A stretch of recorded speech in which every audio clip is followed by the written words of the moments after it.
कोल्हापुरात पावसाचा जोर चांगलाच वाढलाय। राजाराम बंधाऱ्यावर पाणी वाहत आहे। धक्कादायक बाब म्हणजे पुलावरून पाणी वाहत असतानाही वाहतूक सुरू असल्याचं दिसतंय। या सगळ्याबद्दल अधिक माहिती देण्यासाठी रणजित माजगावकर आमचे प्रतिनिधी आपल्या सोबत आहे। रणजित, एकीकडे कोल्हापुरात पावसाचा जोर वाढतोय, राजाराम बंधाऱ्यावरून पाणी सुद्धा वाहत आहे, मात्र पुलावरून वाहतूक सुरू आहे। हे जीवावर सुद्धा बेतू शकतं। दीपक, एक गोष्ट महत्त्वाची यामध्ये की कोल्हापूरकरांसाठी आनंदाची गोष्ट आहे की गेली 2 दिवस पावसाचा जोर वाढलेला आहे आणि हे पाणी आता राजाराम बंधाऱ्यापर्यंत पोहोचलेलं आहे। कोल्हापूरच्या बावड्यातील राजाराम बंधाऱ्यावर पाणी पोहोचलं तर जिल्ह्यामध्ये सुरळीत पाऊस सुरू असल्याची नोंद अप्रत्यक्षपणे कोल्हापूरकर करतायत। त्यामुळे काल रविवार दिवसभर धरण क्षेत्रामध्ये मोठ्या प्रमाणामध्ये पाऊस पडला।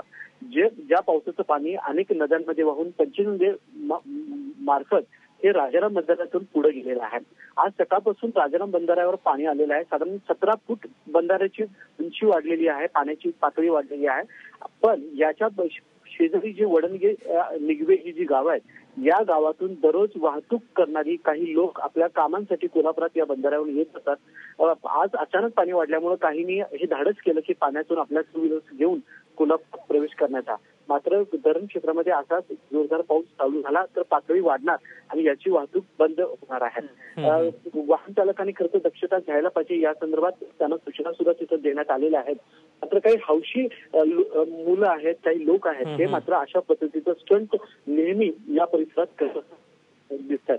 एकूणच काल कोल्हापूर जिल्ह्यामध्ये राधानगरी परिसरात जो पाऊस झाला 138 मिलीमीटर पावसाची नोंद झाली आहे आणि संपूर्ण कोल्हापूर जिल्ह्यामध्ये सरासरी 21.23 मिलीमीटर पावसाची नोंद झालेली आहे। त्यामुळे गेली 15 दिवस ज्या पावसाने दडी मारलेली तो पाऊस गेल्या 2 दिवसांपासून चांगला बरसतोय आणि एकीकडे कोल्हापूरकरांसाठी ही समाधानकारक बाब असली तरी मात्र राजाराम बंधाऱ्यावरचा जो पूल आहे त्यावरून वाहतूक जी आहे ती सुरू आहे। जीवावर बेतून वाहतूक तुम्ही सुरू ठेवू नका असं आवाहन एबीपी माझा कोल्हापूरकरांना करताय।